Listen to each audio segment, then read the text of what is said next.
ସେଥିରେ ଦୂତ ସେମାନଙ୍କୁ କହିଲେ, ଭୟ କର ନାହିଁ। ଦେଖ, ମୁଁ ସମସ୍ତ ଲୋକଙ୍କର ଅତ୍ୟନ୍ତ ଆନନ୍ଦଜନକ ସୁସମାଚାର ତୁମ୍ଭମାନଙ୍କୁ ଜଣାଉଅଛି।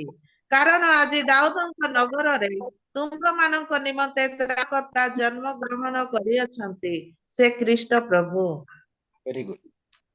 ଦାଉଦ ନଗରରେ ତୁମମାନଙ୍କ ନିମନ୍ତେ ତ୍ରାଣକର୍ତ୍ତା ଜନ୍ମି ଅଛନ୍ତି, ସେ ଖ୍ରୀଷ୍ଟ ପ୍ରଭୁ। ମନେ ରଖନ୍ତୁ, ଦାଉଦ ନଗରରେ ତୁମମାନଙ୍କ ନିମନ୍ତେ ନମ୍ବର 1 ତ୍ରାଣକର୍ତ୍ତା, ସେ ହଉଛନ୍ତି ତ୍ରାଣକର୍ତ୍ତା। ତାଙ୍କ ଛାଡ଼ିକି ପରିତ୍ରାଣକର୍ତ୍ତା ତାଙ୍କୁ କିଏ ନାହିଁ। ପ୍ରେରିତ ଆଉ 4:12 ପଦରେ ଲେଖାଯାଇଛି, ପଢମା। ପ୍ରେରିତ 4:12, ସେ ତ୍ରାଣକର୍ତ୍ତା। ତାହାଙ୍କ ଛଡା ଆଉ କାହାରିଠାରେ ପରିତ୍ରାଣ ନାହିଁ। କାରଣ ଯାହା ଦ୍ୱାରା ଆମ୍ଭମାନଙ୍କୁ ପରିତ୍ରାଣ ପାଇବାକୁ ହେବ, ଆକାଶ ତଳେ ମନୁଷ୍ୟମାନଙ୍କ ମଧ୍ୟରେ ଆଉ କୌଣସି ନାମ ଦିଆଯାଇ ନାହିଁ। ସେ ଗୋଟେ ମାତ୍ର ନାମ ଆଜି ଦାଉଦ ନଗରରେ ଜନ୍ମଗ୍ରହଣ କରିଛନ୍ତି, ସେଇ ନାମ ହଉଛି ତ୍ରାଣକର୍ତ୍ତା। ମୋର ତାର ପ୍ରଶ୍ନର ଉତ୍ତର ହଉଛି, ଆଚ୍ଛା, ସେ ଦାଉଦ ନଗରରେ ଜନ୍ମଗ୍ରହଣ କରିଛନ୍ତି, ଆଉ ତାଙ୍କ ନାମ ହଉଛି ଆଉ ପ୍ରଥମ ହଉଛି ତ୍ରାଣକର୍ତ୍ତା। ସେ ଦାଉଦ ନଗରରେ ଜନ୍ମଗ୍ରହଣ କରିଛନ୍ତି। ଆଉ ଲୋକ ଲେଖିଛନ୍ତି, ଆଉ 2 ଅଧ୍ୟାୟ ଲୋକ ପୁସ୍ତକ କିଏ ଲେଖିଛନ୍ତି? ଲୁକ ଲୋକ ଲେଖିଛନ୍ତି। ପ୍ରେରିତ ପୁସ୍ତକ କିଏ ଲେଖିଛନ୍ତି? ଲୋକ ଲେଖିଛନ୍ତି। ଲୋକ ଲେଖିଛନ୍ତି। ଲୁକ। ହଁ, ଲୋକ ଲେଖିଛନ୍ତି। ପ୍ରେରିତ ପୁସ୍ତକକୁ ବି ଲୋକ ଲେଖିଛନ୍ତି, ଆଉ ଲୋକ ପୁସ୍ତକକୁ ବି ଲୋକ ଲେଖିଛନ୍ତି। ଲୋକ 2ଟା ଜାଗାରେ କହୁଛନ୍ତି। ସେ କହୁଛନ୍ତି ଆଜି ତ୍ରାଣକର୍ତ୍ତା ଦାଉଦ ନଗରରେ ଜନ୍ମଗ୍ରହଣ କରିଛନ୍ତି, ସେ ଖ୍ରୀଷ୍ଟ ପ୍ରଭୁ। ମୁଁ ଖ୍ରୀଷ୍ଟ ଆଉ ପ୍ରଭୁ ପାଖକୁ ଆସୁଛି, ନମ୍ବର 1। ଆଉ ଲୋକ ପ୍ରେରିତ ପୁସ୍ତକରେ ମଧ୍ୟ ସେ କହୁଛନ୍ତି ଯେ ତାହାଙ୍କ ଛଡା କାହାଠାରେ ପରିତ୍ରାଣ ନାହିଁ। ଧନର ଦେବତା କିଏ ଆମର ଦେଶରେ? କୁହନ୍ତୁ କୁହନ୍ତୁ କୁହନ୍ତୁ ଜଲ୍ଦି। ଧନର ଦେବତା କିଏ? ଲକ୍ଷ୍ମୀ। ଲକ୍ଷ୍ମୀ। Very good, Lakshmi. ଆମେରିକାର ଲୋକମାନେ ଧନର ଦେବତାକୁ ପୂଜା କରନ୍ତି ନାହିଁ, ସେ ମାତ୍ର ପୃଥିବୀର ସବୁଠାରୁ ଧନୀ ଆମେରିକାର ଲୋକ। ଏ ଧନ ଦେବା ଦେବତାକୁ ପୂଜା କରିକି ଆମେ ଗରିବ ଉଠୁ ଆମର ଦେଶରେ। ବିଦ୍ୟାର ଦେବତା କିଏ? ସରସ୍ୱତୀ। ହଁ, ଭେରି ଗୁଡ, ସରସ୍ୱତୀ। ସରସ୍ୱତୀକୁ ପୂଜା କରି 8 କ୍ଲାସରେ ଡ୍ରପ୍ ହେଇଯାଉଛନ୍ତି ଆମର ଦେଶର ଲୋକମାନେ। 8 କ୍ଲାସରୁ 9 କ୍ଲାସରୁ 10 କ୍ଲାସରୁ ବେଶୀ ପାଠ। ପୃଥିବୀର ଜ୍ଞାନୀ ଦେଶ ମାନେ ହଉଛନ୍ତି ଅଷ୍ଟ୍ରେଲିଆ, ଆମେରିକା, ଯେଉଁମାନେ ଯୀଶୁ ଖ୍ରୀଷ୍ଟଙ୍କୁ ଜାଣିଛନ୍ତି, ସଚେତନ। ସୁରକ୍ଷାର ଦେବତା କିଏ?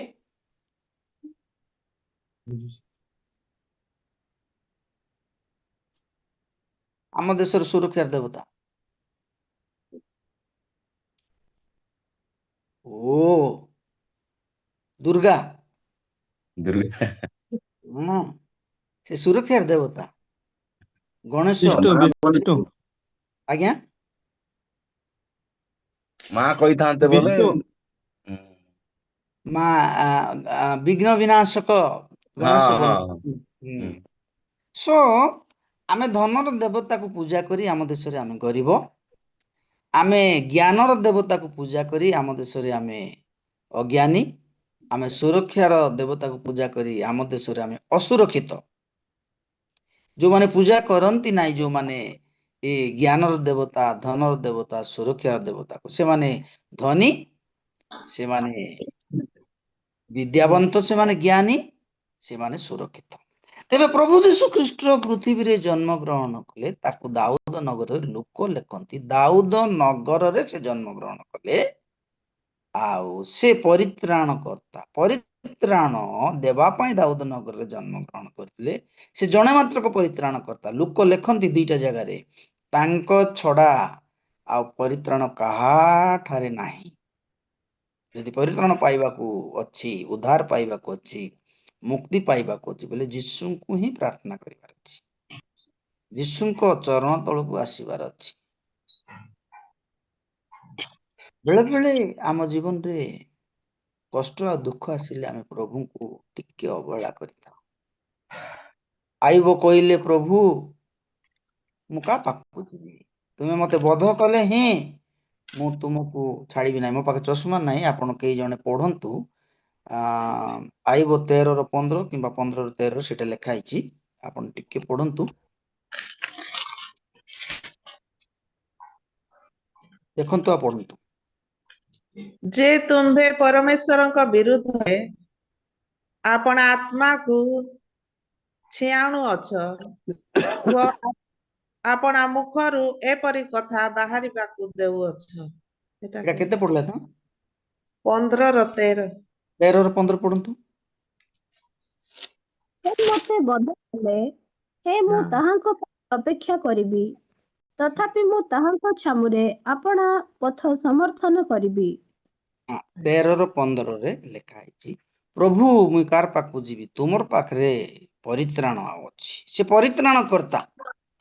ଆଉ ତୁମେ ମତେ ବଧ କଲେ ମଧ୍ୟ, ମାରିଲେ ମଧ୍ୟ, ଦୁଃଖ ଦେଲେ ମଧ୍ୟ, ମୋର ଧନ ସମ୍ପତ୍ତି ମୋ ଠାରୁ ନେଇଗଲେ ମଧ୍ୟ, ମୋ ପିଲାମାନଙ୍କୁ ତୁମେ ନେଇଗଲ, ସେଥିପାଇଁ ମଧ୍ୟ ମୋ ସ୍ତ୍ରୀକୁ ଅବିଶ୍ୱସ୍ତର ପାଟି ସେ କରିଲା, ତଥାପି ମୋର ଘା ହେଇଗଲା, ମୋର ମୁଣ୍ଡରେ, ଗୋଡରେ, ଦେହରେ, ମୁଁ ଛାଡ଼ିବି ନାହିଁ ପ୍ରଭୁ,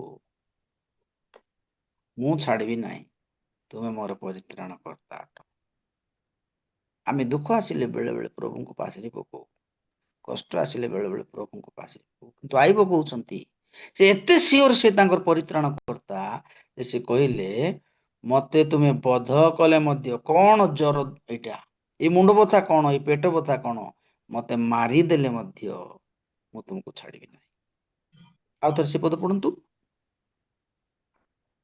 ସେ ମୋତେ ବଧ କଲେ ହିଁ ମୁଁ ତାହାଙ୍କ ପାଇଁ ଅପେକ୍ଷା କରିବି, ତଥାପି ମୁଁ ତାହାଙ୍କ ଛାମୁରେ ଆପଣା ପଥ ସମର୍ଥନ କରିବି। ମୁଁ ତାଙ୍କ ସାଙ୍ଗେ ସମର୍ଥନ କରିବି। ରାଜନୀତି ଲୋକମାନେ ତାଙ୍କର ନିଜର ଦଳର ଲୋକ ସମର୍ଥନ କରନ୍ତି। ଆଇବ କହୁଛନ୍ତି ମୁଁ ମୋ ପ୍ରଭୁଙ୍କୁ ସମର୍ଥନ କରିବି, ମୋ ଜୀବନରେ ବିପଦ ଆସୁ, କଷ୍ଟ ଆସୁ, ଦୁଃଖ ଆସୁ, ମୁଁ ସମର୍ଥନ କରିବି, ମୁଁ ଛାଡ଼ିବି ନାହିଁ। ସେ ତ୍ରାଣ କର୍ତ୍ତା, ପରିତ୍ରାଣ କର୍ତ୍ତା ନମ୍ବର 1। ତାପରେ ପ୍ରଭୁଙ୍କ ପାଖରେ ଯେତେବେଳେ ସେ ସମର୍ପିତ ହେଇଗଲେ, ଆଉ 42 ଅଧ୍ୟାୟର ତାର ଶେଷ ପଦରେ ଲେଖାଯାଏ, ଆଇବ ପୁସ୍ତକ, ସେ ତାଙ୍କୁ ଏତେ ଧନ ସମ୍ପତ୍ତି ଦେଲେ, ତାର 2 ଗୁଣକୁ ଦେଲେ। 7ଟା ଝିଅ ମରିଥିଲେ, 14ଟା ପିଲା ଦେଲେ, 7ଟା ପିଲାମାନେ ମରିଥିଲେ, ଯଥେଷ୍ଟ ଆଶୀର୍ବାଦ କଲେ। କାହିଁକି? ସେ ଜାଣିଥିଲେ ତାଙ୍କର ତ୍ରାଣକର୍ତ୍ତା ତାଙ୍କୁ ଦିନେ ଦେବେ। ଦୁଃଖ ଆଉ କଷ୍ଟରେ ସେ ସମ୍ଭାଳିକି ରହିଥିଲେ, କେବେ ବି ପାଟିରେ ନିନ୍ଦା କଲେ ନାହିଁ। ପ୍ରଭୁଙ୍କ ସାଙ୍ଗେ ଯୁଦ୍ଧ କରି କହିଲେ, ପ୍ରଭୁଙ୍କୁ କହିଲେ, ମୁଁ କାଲି କହୁଥିଲି, ପ୍ରଭୁଙ୍କୁ ପ୍ରଭୁ ନିଜେ ସଦାପ୍ରଭୁ ପଚାରୁଛନ୍ତି, ହେ ଆଇବ, ପୃଥିବୀ ତିଆରି ହେଲା ବେଳେ ତମେ କୋଉଠି ଥିଲ, ମତେ ଏଟା ପ୍ରଶ୍ନ କରୁଛନ୍ତି, ପ୍ରଭୁଙ୍କୁ ପ୍ରଶ୍ନ କରୁଛନ୍ତି। ସେ ତାଙ୍କ ଜୀବନରେ ସିଦ୍ଧ ସରଳ କୁକ୍ରିୟା ତ୍ୟାଗୀ ପ୍ରଭୁ ପ୍ରିୟ ଥିଲେ। 1 ପଦରେ ଆଉ ଲେଖା ହେଇଛି, 1, 2, 3 ପଦରେ ଲେଖା ହେଇଛି, ଆଇବ ସିଦ୍ଧ ସରଳ କୁକ୍ରିୟା ତ୍ୟାଗୀ ପ୍ରଭୁ ଭୟ ଥିଲେ। ଆମର ଧନ ଯେତେବେଳେ ଆମ ଠାରୁ ପଳେଇବ, ଆମେ ଯେତେବେଳେ ଅସୁବିଧା ହେବା, ଆମେ ଯେତେବେଳେ ବିପଦରେ ପଡିବା, ଆମେ କଣ ଆଇବଙ୍କ ପରି ହେଇପାରିବା କି? ଆମେ କେବେ କହିପାରିବା କି ପ୍ରଭୁ ମୁଁ 4ଟା ରାତି ଉଠି ମୁଁ ପ୍ରାର୍ଥନା କରୁଛି, ମତେ ଯେଡେ ବିପଦ ଆସିଲେ ମଧ୍ୟ ମୁଁ ତମକୁ ପାଶରିବି ନାହିଁ, ଆମେ କହିପାରିବା କି? ଆମେ ବେଳେ କହିବାଟା ମନୁଷ୍ୟ ଜୀବନରେ ଏତେ କଷ୍ଟ। 1 ଅଧ୍ୟାୟରେ 1 ପଦ ଆଇବ ପୁସ୍ତକ ପଢନ୍ତୁ। ଉସ୍ ଦେଶରେ ଆୟବ ନାମକ ଏକ ବ୍ୟକ୍ତି ଥିଲା, ଆଉ ସେଇ ମନୁଷ୍ୟ ସିଦ୍ଧ ଓ ସରଳ ଓ ପରମେଶ୍ୱର ଭୟକାରୀ ଓ କୁକ୍ରିୟା ତ୍ୟାଗୀ ଥିଲା।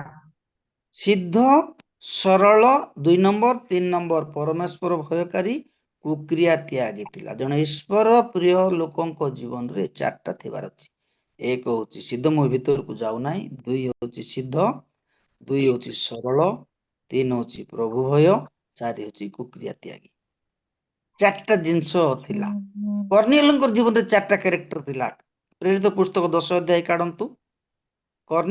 ଆଇବଙ୍କ ଜୀବନରେ 4ଟା କ୍ୟାରେକ୍ଟର ଥିଲା। ସେ ସିଦ୍ଧ ଥିଲେ, ସେ ସରଳ ଥିଲେ, ସେ କୁକ୍ରିୟା ତ୍ୟାଗୀ ଥିଲେ, ସେ ପ୍ରଭୁ ଭୟାଳୁ ଥିଲେ। କର୍ଣ୍ଣିଏଲଙ୍କ ଜୀବନକୁ ଟିକେ ଦେଖିବା, କାଢନ୍ତୁ।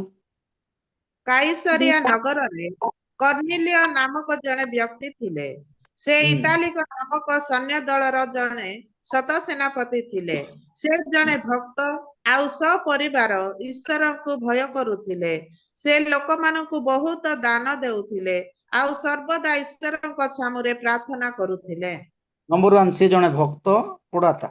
2 ନମ୍ବର ସେ ଜଣେ ଭକ୍ତ ଆଉ ଭକ୍ତ ଆଉ ସପରିବାର ଈଶ୍ୱରଙ୍କୁ ଭୟ କରୁଥିଲେ ସବୁ ପରିବାର ଲୋକ ସବୁ ପ୍ରଭୁଙ୍କୁ ଭୟ କରୁଥିଲେ, ଓ ଲୋକମାନଙ୍କୁ ବହୁତ ଦାନ ଦେଉଥିଲେ ଦାନ ବି ଦଉଥିଲେ, ଆଉ ସର୍ବଦା ଈଶ୍ୱରଙ୍କ ଛାମୁରେ ପ୍ରାର୍ଥନା କରୁଥିଲେ। ସବୁବେଳେ ଈଶ୍ୱରଙ୍କ ଛାମୁକରେ ପ୍ରାର୍ଥନା କରୁଥିଲେ। ବିରାଟ ବଡ ଧନୀ ଲୋକ, ଗୋଟେ ସୈନ୍ୟର ମୁଖ୍ୟ ଲୋକ, ଆଉ କିନ୍ତୁ ଈଶ୍ୱର ଭୟ ତାଙ୍କ ପାଖରେ ଥିଲା, ପ୍ରାର୍ଥନା ଜୀବନ ତାଙ୍କ ପାଖରେ ଥିଲା, ଦାନ ବିଷୟ ତାଙ୍କ ପାଖରେ ଥିଲା। ଏ ଧନୀ ଲୋକ, ଦୁଇଟା ଧନୀ ଲୋକର କଥା ଦେଖୁଛୁ। ପ୍ରଥମ ଧନୀ ଆଇବଙ୍କ ଜୀବନରେ ସେ ଜଣେ ସିଦ୍ଧ, ସରଳ, କୁକୁରିଆ ତ୍ୟାଗୀ, ପ୍ରଭୁ ଭୟ। ଦ୍ୱିତୀୟ ଧନୀ ଥିଲେ ଭକ୍ତ, ପରିବାର ଭୟ, ଦାନଶୀଳ, ପ୍ରାର୍ଥନାଶୀଳ ଥିଲେ। ଲୋକମାନେ ଧନ ଯେତେବେଳେ ହୁଏ ପ୍ରଭୁ ଆଶୀର୍ବାଦ କରନ୍ତି ତାଙ୍କୁ ଭୁଲି ଯାଆନ୍ତି, କିନ୍ତୁ ତାଙ୍କ ପରିତ୍ରାଣକର୍ତ୍ତାକୁ ଭୁଲି ଯାଆନ୍ତି। ଆଜି ଦାଉଦ ନଗରରେ ପରିତ୍ରାଣକର୍ତ୍ତା ଜନ୍ମଗ୍ରହଣ କରିଛନ୍ତି, ଆଉ ସେଥିପାଇଁ ତାଙ୍କୁ ଦେଖିବା ପାଇଁ ମେଷପାଳକ ମାନେ ଯାଇଛନ୍ତି। ମେଷକ ପାଳକ ମାନେ ବର୍ତ୍ତମାନ ଆସିକରି ଘୋଷଣା କରୁଛନ୍ତି, ଦାଉଦ ଦୂତ କହୁଛନ୍ତି, ମୁଁ ତୁମମାନଙ୍କୁ ଏକ ଆନନ୍ଦଜନକ ସୁସମାଚାର ଦଉଅଛି, ପରିତ୍ରାଣକର୍ତ୍ତା ତୁମ ନଗରରେ ଜନ୍ମଗ୍ରହଣ କରିଛନ୍ତି। ଧନ ବଢିଲେ ବେଳେ ବେଳେ ଲୋକ ଭୁଲି ଯାଆନ୍ତି। ଗୀତ ସଂହିତା 62:10 ପଢିଦିଅ ମା କିଏ ହେଲେ।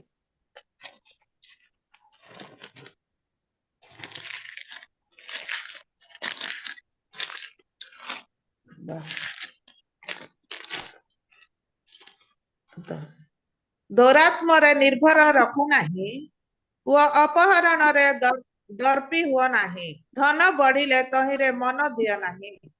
ଧନ ବଢିଲେ ତଇଁରେ ମନ ଦିଅ ନାହିଁ। ପ୍ରାର୍ଥନାଶୀଳ ହୁଅ। କର୍ଣ୍ଣେଲିକୁ କହିଲେ ସେ ଜଣେ ପ୍ରାର୍ଥନାଶୀଳ ଲୋକ ଥିଲେ। ଯୋଉମାନଙ୍କର ଧନ ବଢିବ ସେମାନେ ଯଦି ମନ ଦେବେ, ସେତେବେଳେ ଧନ ମନୁଷ୍ୟକୁ ନଷ୍ଟ କରିଦେବ।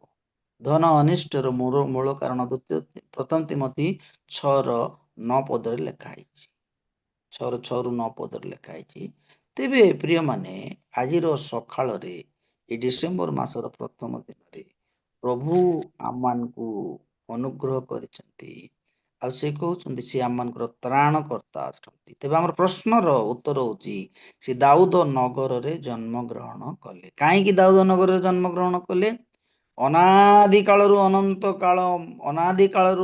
କାଳ ମଧ୍ୟରେ ପରମେଶ୍ୱର ପ୍ରତିଜ୍ଞା କରିଥିଲେ। ମିଖା 2:5-2 ପଦରେ ଲେଖା ହେଇଛି। କାହିଁ ପଢନ୍ତୁ ତ।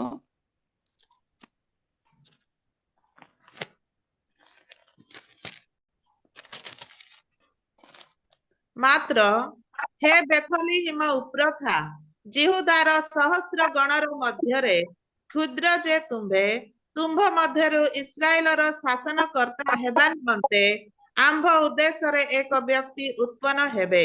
ପୁରାତନ କାଳରୁ ଅନାଦି କାଳରୁ ତାହାଙ୍କର ଉତ୍ପତ୍ତି। କେବେର ତାଙ୍କର ଉତ୍ପତ୍ତି କେବେରୁ? ପୁରାତନ କାଳରୁ ଅନାଦି କାଳରୁ ତାଙ୍କର ଉତ୍ପତ୍ତି। ସେ ଆଜିର ଲୋକ ନାହିଁ, କାଲିର ଲୋକ ନାହିଁ, ସେ ଆମର ବାପାର ଆଗର ଲୋକ ନାହିଁ। ତାଙ୍କର ଉତ୍ପତ୍ତି ପୁରାତନ କାଳରୁ, ଅନାଦି କାଳରୁ। ସ୍ୱର୍ଗ ତିଆରି ହେବା ଆଗରୁ, ପୃଥିବୀ ତିଆରି ହେବା ଆଗରୁ, ସମୁଦ୍ର ତିଆରି ହେବା ଆଗରୁ, ଏବଂ କୌଣସି ଜିନିଷ ନଥିଲା ତିଆରି ହେବା ଆଗରୁ ସେ ହଉଛନ୍ତି ପରମେଶ୍ୱର। ତେଣୁ ଏ ଦାଉଦ ନଗରରେ ସେ ଜନ୍ମଗ୍ରହଣ କରିଛନ୍ତି। କାହିଁକି ଦାଉଦ ନଗରରେ ଜନ୍ମଗ୍ରହଣ କରିଛନ୍ତି? ଦାଉଦଙ୍କୁ ପ୍ରଭୁ ପ୍ରତିଜ୍ଞା କରିଥିଲେ। ପ୍ରଭୁ ବାଇବେଲରେ ପ୍ରତିଜ୍ଞା କରିଛନ୍ତି, ବେଥଲିମରେ ଜନ୍ମଗ୍ରହଣ କରିଛନ୍ତି। ମୋର ଦ୍ୱିତୀୟ ପ୍ରଶ୍ନ ହଉଛି, ପ୍ରଥମ ପ୍ରଶ୍ନର ପ୍ରଥମ ପ୍ରଶ୍ନ ଆଉ 1-2 ମିନିଟ ଯିବି, ତାପରେ ମୁଁ ଜଲ୍ଦି ସରେଇବି। ଯେ ଦାଉଦ ନଗରରେ ପରିତ୍ରାଣକର୍ତ୍ତା ଜନ୍ମଗ୍ରହଣ କରିଛନ୍ତି। ମାଥିଉ 1:21 ପଦ ପଢିବା। ମାଥିଉ 1:21 ସେ ପରିତ୍ରାଣକର୍ତ୍ତା ଅଛନ୍ତି। ପଢନ୍ତୁ। ସେ ପୁତ୍ର ପ୍ରସବ କରିବେ, ଆଉ ହଁ। ତୁମେ ତାହାଙ୍କୁ ନାମ ଯୀଶୁ ଦେବ, କାରଣ ସେ ଆପଣା ଲୋକଙ୍କୁ ସେମାନଙ୍କର ସମସ୍ତ ପାପରୁ ପରିତ୍ରାଣ କରିବେ। ହଁ, ସେଠି କହିଲେ ଦୂତ ଜଣେ ପରିତ୍ରାଣକର୍ତ୍ତା ଜନ୍ମ ଗ୍ରହଣ କରିଅଛନ୍ତି। ଲୋକ କହିଲେ ପ୍ରେରିତ ପୁସ୍ତକରେ ଆକାଶ ତଳେ ପୃଥିବୀରେ ପରିତ୍ରାଣ ଦେବା ପାଇଁ କେହି ନାହାନ୍ତି। ମାଥ୍ୟୁ କହୁଛନ୍ତି ଯେ ସେ ଜନ୍ମ ଗ୍ରହଣ କରିବେ ଦାଉଦ ନଗରରେ ଖ୍ରୀଷ୍ଟ ପ୍ରଭୁ ପରିତ୍ରାଣ ଦେବା ପାଇଁ। ଆଜି ସକାଳେ ଆମମାନଙ୍କୁ ଉଦ୍ଧାର କରିବା ପାଇଁ, ପରିତ୍ରାଣ ଦେବା ପାଇଁ, ଆଶୀର୍ବାଦ ଦେବା ପାଇଁ ପ୍ରଭୁ ଜନ୍ମ ଗ୍ରହଣ କରିଅଛନ୍ତି। ତେବେ ପ୍ରିୟ ପ୍ରଭୁଙ୍କର ଲୋକମାନେ, ଯୀଶୁ ଦାଉଦ ନଗରରେ ଆମମାନଙ୍କ ପାଇଁ ଜନ୍ମ ଗ୍ରହଣ କରିଅଛନ୍ତି। ପରିତ୍ରାଣ ଦେବା ପାଇଁ, ଆମମାନଙ୍କୁ ଧନୀ କରିବା ପାଇଁ ନାହିଁ, ଆମମାନଙ୍କୁ ସମ୍ଭ୍ରାନ୍ତ କରିବା ପାଇଁ ନାହିଁ, ପରିତ୍ରାଣ ପାଇଁ। ଯୀଶୁ କହିଲେ ତୁମର ଦୁଇ ଆଖି ନେଇ ନରକକୁ ଯିବା ଅପେକ୍ଷା ଗୋଟିଏ ଆଖି ନେଇ ସ୍ୱର୍ଗକୁ ଯିବାଟା ଭଲ। ଧନୀ ହେଇକରି, ଗର୍ବୀ ହେଇକରି, ପାପୀ ହେଇକରି ନରକକୁ ଯିବା ଅପେକ୍ଷା ଦରିଦ୍ର ହେଇକରି ସ୍ୱର୍ଗକୁ ଯିବାଟା ଭଲ। ସେ ପରିତ୍ରାଣ କର୍ତ୍ତା।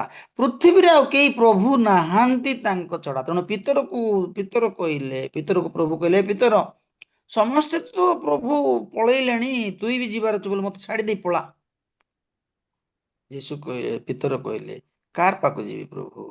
ତୁମର ପାଖରେ ଅନନ୍ତ ଜୀବନ ଅଛି। ପରିତ୍ରାଣ କର୍ତ୍ତା। ଜହନ 6:68 ପଦରେ ପଢନ୍ତୁ। ଜହନ 6:68 ପଦ।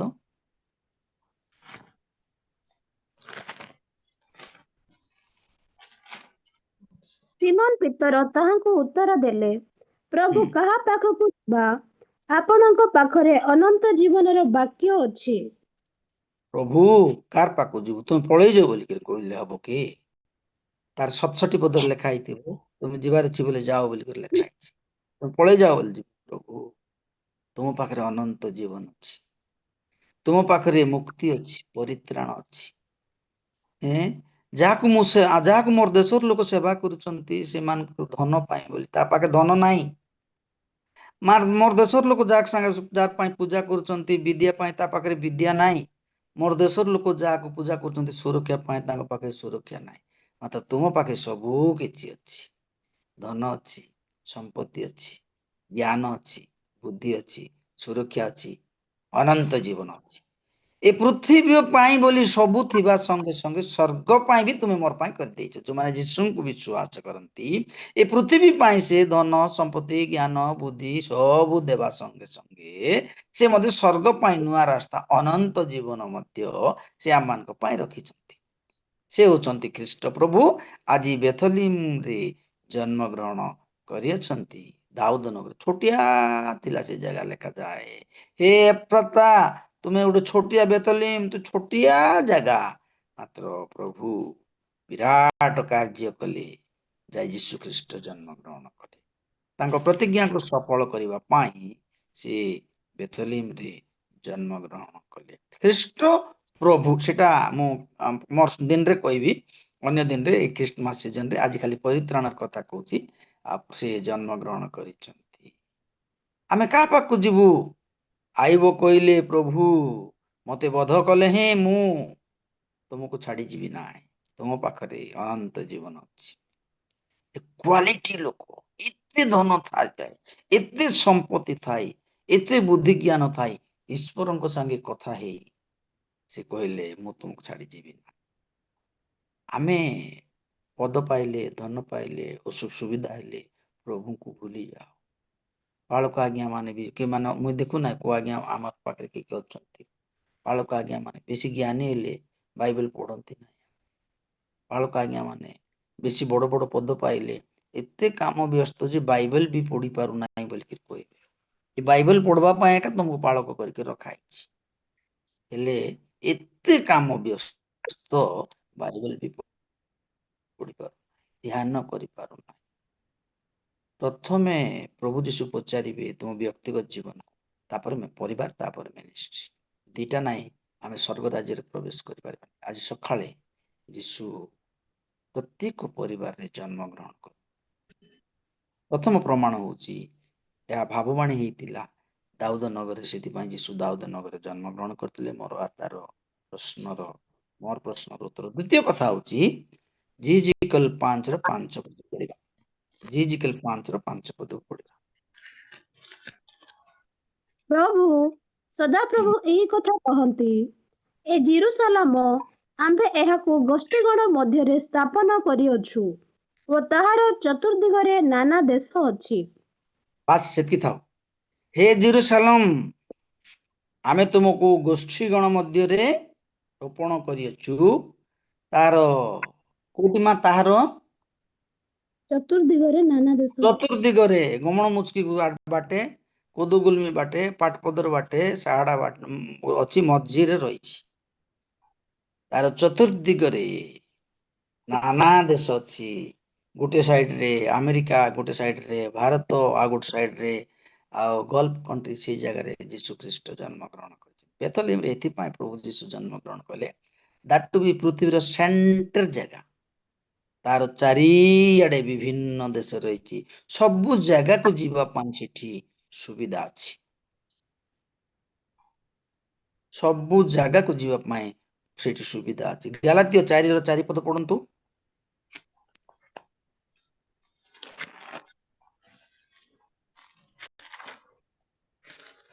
କିନ୍ତୁ କାଳ ସମ୍ପୂର୍ଣ୍ଣ ହୁଅନ୍ତେ ଈଶ୍ୱର ଆପଣା ନିକଟରୁ ନିଜ ପୁତ୍ରଙ୍କୁ ପ୍ରେରଣ କଲେ। ସେ ସ୍ତ୍ରୀ ଜାତ ହୋଇ ବ୍ୟବସ୍ଥାଧୀନ ହେଲେ। କାଳ ସମ୍ପୂର୍ଣ୍ଣ ହୁଅନ୍ତେ ସେ ଆପଣା ପୁତ୍ରକୁ ପ୍ରେରଣ କଲେ। କାଳ ସମ୍ପୂର୍ଣ୍ଣ ବୋଲେ କଣ? ପ୍ରଭୁ ତାଙ୍କ ସମୟରେ ସବୁ ଜିନିଷ କଲେ। ସେତେବେଳେ ରୋମିଓ ରାଜା ଚାରିଆଡେ, ପୃଥିବୀର ଚାରିଆଡେ ପହଞ୍ଚିବା ପାଇଁ ରାସ୍ତା ଯାକ ତିଆରି କରୁଥିଲେ। ସବୁ ଜାଗାକୁ ସେମାନେ ଆଉ କଣ କରିବେ? ପହଞ୍ଚିବେ ଆଉ ଶାସନ କରିବେ। ସବୁ ରାସ୍ତା ତିଆରି ହେଲା, ବାଟ ଖୋଲା ଗଲା, ସୁସମାଚାର ପ୍ରଚାର ହବ। ସେଇ ସମୟରେ ପ୍ରଭୁ ଯୀଶୁ ଖ୍ରୀଷ୍ଟ ଜନ୍ମ ଗ୍ରହଣ କଲେ। ତାର ଅନେକ ଗୁଡ଼ିଏ ଐତିହାସିକ କଥା ଅଛି। କହିବାର କଥା ହଉଛି, ହେ ଜେରୁସାଲେମ, ନାନା ଦେଶ ତୁମ ମଧ୍ୟରେ ରହିଛି। ଜେରୁସାଲେମର ଚତୁଃପାର୍ଶ୍ୱରେ ବିଭିନ୍ନ ଦେଶ ରହିଛି। ସେଥିପାଇଁ ପ୍ରଭୁ ଯୀଶୁ ଖ୍ରୀଷ୍ଟ ଜନ୍ମ ଗ୍ରହଣ କଲେ। ପ୍ରଭୁ ଯୀଶୁ, ମୁଁ ବହୁତ ଥର ପଚାରି ନିଜକୁ, ମୁଁ କୋଦୁଗୁଲମିରେ ଜନ୍ମ ହେଲି, ଏ ବେଥଲେହେମରେ ଜନ୍ମ ହେବା ଲୋକ କେମିତି ମୋର ପାଖକୁ ଆସିକି ପହଞ୍ଚିଲା ଏ ବାର୍ତ୍ତା? ସେ ପୁରା ଅନାଦି କାଳରୁ ଅନନ୍ତ କାଳର ପରମେଶ୍ୱର ଅଟନ୍ତି। ସେ ଆପଣଙ୍କ ମନ କଥାକୁ ଜାଣନ୍ତି। କୋଦୁଗୁଲମିରେ ଡେନମାର୍କରୁ ଲୋକ ଆସିକରି ପହଞ୍ଚିଲେ, ଯେହେତୁ ଯୀଶୁ ଜନ୍ମ ହେଇଥିଲେ। କୋଦୁଗୁଲମି ଦେଖିନଥିଲା, ହୁଏତ ଚନ୍ଦ୍ରପୁର ଦେଖିନଥିଲା, ହୁଏତ ବରଗଡ଼ ଦେଖିନଥିଲା, ହୁଏତ ବଲାଙ୍ଗୀର ଦେଖିନଥିଲା, ହୁଏତ ସୁବର୍ଣ୍ଣଗିରି ଦେଖିନଥିଲା। ଯୀଶୁ ଆଉ ତାଙ୍କ ବାର୍ତ୍ତାକୁ ଆସି ପହଞ୍ଚେଇଲେ। ସେ ପ୍ରଭୁ, ସେ ଖ୍ରୀଷ୍ଟ ପ୍ରଭୁ। ଖ୍ରୀଷ୍ଟ ବୋଇଲେ ଅଭିଷିକ୍ତ। ଖ୍ରୀଷ୍ଟ ବୋଇଲେ ଅଭିଷିକ୍ତ। ତେଣୁ ମୁଁ କାଲି ଥିଓଲୋଜି କଥା ମୁଁ କହୁଥିଲି, ଖ୍ରୀଷ୍ଟୋଲୋଜି କଥା କହିବେ ତ ପ୍ରଭୁ ଅନାଦି କାଳରୁ ସେ ଥିଲେ। ତାପରେ ଆଦି କାଳ ଆସିଲା। ମୁଁ କାଲି କହିଲି 4ଟା କଥା। ଅନାଦି କାଳ, ତାପରେ ଆଦି କାଳ, ତାପରେ ଶୂନ୍ୟ କାଳ, ତାପରେ ପୁନରୁଦ୍ଧାର କାଳ। ମନେ ରଖିଥାନ୍ତୁ, ଅନାଦି କାଳରେ ସେ ଥିଲେ, ସବୁ କଲେ। ଯୀଶୁ ଖ୍ରୀଷ୍ଟ ତାଙ୍କ ସହିତ ଥିଲେ। ଆଦି କାଳ ଆସିଲା, ଜଗତକୁ ସୃଷ୍ଟି କଲେ। ଶୂନ୍ୟ କାଳ ଆସିଲା, ସୃଷ୍ଟି କଲା ପରେ ଏକ ଯୁଦ୍ଧ ହେଲା, ସବୁ ନଷ୍ଟ ହେଇଗଲା। ତାପରେ ପ୍ରଭୁ ଆଉ ଥରେ ଚିନ୍ତା କରି ପୁନରୁଦ୍ଧାର କାଳରେ ଆଉ ସେ ଦୀପ୍ତିକୁ ସୃଷ୍ଟି କଲେ, ଜଗତର ସବୁ ବିଷୟକୁ ପୁନରୁଦ୍ଧାର କଲେ। ପ୍ରଭୁ ଆଜି ସକାଳେ ଆମେ ସମସ୍ତଙ୍କୁ ଆଶୀର୍ବାଦ କରନ୍ତୁ, ତାଙ୍କ ଡେଣା ତଳେ ରଖନ୍ତୁ। ପ୍ରଥମ ପ୍ରଶ୍ନର ଉତ୍ତର ଆସିବା, ଯୀଶୁ କାହିଁକି ଦାଉଦ ନଗରରେ ଜନ୍ମଗ୍ରହଣ କଲେ ବେଥଲେହେମରେ? ଆସି ଦାଉଦଙ୍କ ବଂଶରୁ ଆସିବାର ଥିଲା। ଆଉ ଗୀତ ସଂହିତା ମିକା ପୁସ୍ତକ 5:2 ଅନୁସାରେ ଯଦି ସେ ଜନ୍ମଗ୍ରହଣ କରିନଥାନ୍ତେ, ଆଜି ଆମେ ମିଛ ବୋଲିକରି କହିଥାନ୍ତୁ ବାଇବେଲକୁ। ଯୀଶୁ ମିଛ ବୋଲି କହିଥାନ୍ତି। ସେଥିପାଇଁ ପ୍ରତିଜ୍ଞା ସଫଳ ହେଲା, ନମ୍ବର 1। ଦ୍ୱିତୀୟ କଥା, କାହିଁକି ସେ ବେଥଲେହେମରେ ଜନ୍ମଗ୍ରହଣ କଲେ? ଏଥିପାଇଁ ସେ ଜନ୍ମଗ୍ରହଣ କଲେ, ପୃଥିବୀର ସେଣ୍ଟର ଜାଗା ହେଲେ ସବୁ ସୁସମାଚାର ସବୁ ଜାଗାରେ ଯାଇ ପହଞ୍ଚିବ। ସେଥିପାଇଁ ସେ ସେଣ୍ଟର ଜାଗାରେ ଜନ୍ମଗ୍ରହଣ କଲେ। ଆଜି ଆମମାନେ ସେଣ୍ଟର ଜାଗାରେ ଯୀଶୁଙ୍କୁ ରଖିବା। ସେଣ୍ଟର ଜାଗାରେ ଜନ୍ମ, ଆମ ହୃଦୟ ହଉଛି ଆମମାନଙ୍କ ଶରୀରର ସେଣ୍ଟର ଜାଗା, କେନ୍ଦ୍ର ବିନ୍ଦୁ।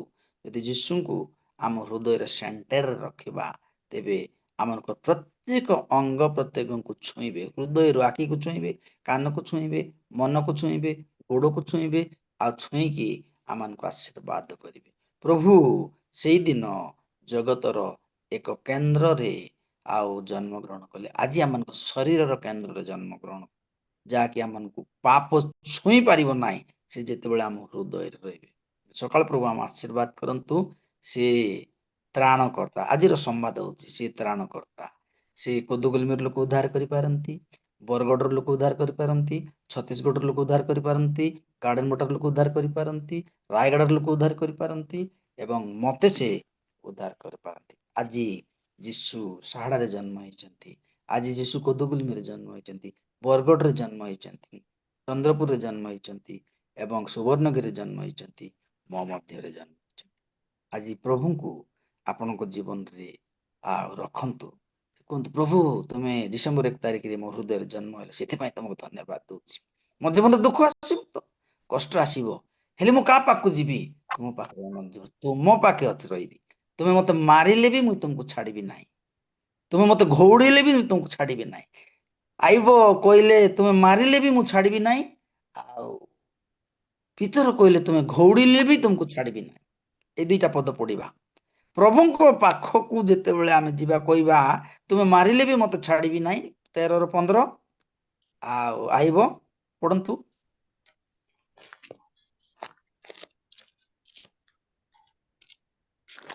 ସେ ମୋତେ ବଧ କଲେ ହେଁ ମୁଁ ତାହାଙ୍କ ପାଇଁ ଅପେକ୍ଷା କରିବି, ତଥାପି ମୁଁ ତାହାଙ୍କ ଛାମୁରେ ଆପଣା ପଥ ସମର୍ଥନ କରିବି।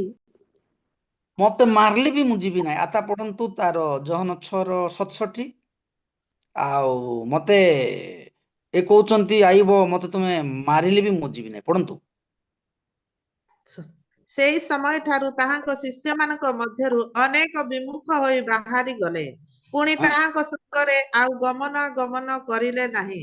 ସେଥିରେ ହୁଁ। ଯୀଶୁ ଦ୍ୱାଦଶଙ୍କୁ ପଚାରିଲେ, ତୁମ୍ଭେମାନେ ମଧ୍ୟ କଣ ଚାଲିଯିବାକୁ ଇଚ୍ଛା କରୁଅଛ? ସିମୋନ ପିତର ତାହାଙ୍କୁ ଉତ୍ତର ଦେଲେ, ପ୍ରଭୁ, କାହା ପାଖକୁ ଯିବା? ଆପଣଙ୍କ ପାଖରେ ଅନନ୍ତ ଜୀବନର ବାକ୍ୟ ଅଛି। ଦୁଇ ପ୍ରକାର ଲୋକକୁ ଆମେ ଦେଖୁଛୁ, ଧାର୍ମିକ ଲୋକମାନଙ୍କୁ। ଜଣେ କହୁଛନ୍ତି ମତେ ତୁମେ ମାରିଲେ ବି ଯିବି ନାହିଁ, ଆଉ ଜଣେ କହୁଛନ୍ତି ମତେ ଘଉଡ଼ିଲେ ବି ଯିବି ନାହିଁ। ଯାହା ପଳେଇ ଯା, ତୁ ଯୋଗ୍ୟ ନାହିଁ, ଅଯୋଗ୍ୟ ଲୋକ, ମୋ ପାଖେ ରହୁନା। ନା ନା ନା ନା, ବେକ କାଟିଦେଲେ ବି ତମକୁ ଛାଡ଼ିକି ଯିବି ନାହିଁ। ମୋର କମିଟମେଣ୍ଟ ସେଟା। କାରଣ ତୁମ ଅନାଦି କାଳରୁ ଅନନ୍ତ କାଳ ପର୍ଯ୍ୟନ୍ତ ପରମେଶ୍ୱର ଅଟ। ଆଉ ଜଣେ କହୁଛନ୍ତି ମତେ ଘଉଡ଼ିଲେ ବି ମୁଁ ଯିବି ନାହିଁ। ତୁମେ କାହିଁକି ମତେ ଘଉଡ଼ୁଛ ପ୍ରଭୁ? ତୁମ ପାଖରେ ଅନନ୍ତ ଜୀବନ ଅଛି। ଯୀଶୁ ଆଜି ଆମକୁ କହୁଛନ୍ତି, ଆମେ କହିବା, ପ୍ରଭୁ ମୋର କେତେ ଦୁଃଖ ଆସୁ ପଛେ ତୁମକୁ ଛାଡ଼ିବି ନାହିଁ। ତୁମେ ମୋ ହୃଦୟରେ ଆଜି ଜନ୍ମଗ୍ରହଣ କର, ଅନନ୍ତ ଜୀବନ ଦିଅ, ନୂଆ ଜୀବନ ଦେଇ ମତେ ବ୍ୟବହାର କର। ପ୍ରଭୁ ଯୀଶୁ ଆଜି ସକାଳେ ଆମେ ସମସ୍ତଙ୍କୁ ଆମ ହୃଦୟରେ ଜନ୍ମ ହେଇ ଆମକୁ ବ୍ୟବହାର କରନ୍ତୁ ତାହାଙ୍କ ରାଜ୍ୟ ପାଇଁ। ଆସୁ ଆମେ ପ୍ରାର୍ଥନା କରି ଶେଷ କରିବା। ଆମମାନଙ୍କ ମଧ୍ୟରେ ପ୍ରଭୁଙ୍କ ଦାସ ବାଳ ଆଜ୍ଞା ଅଛନ୍ତି, ପ୍ରାର୍ଥନା କରି ଆଉ ପ୍ରଭୁ ଶିଖିଥିବା ପ୍ରାର୍ଥନା କରି ଆଶୀର୍ବାଦ କରି ଶେଷ କରିବେ।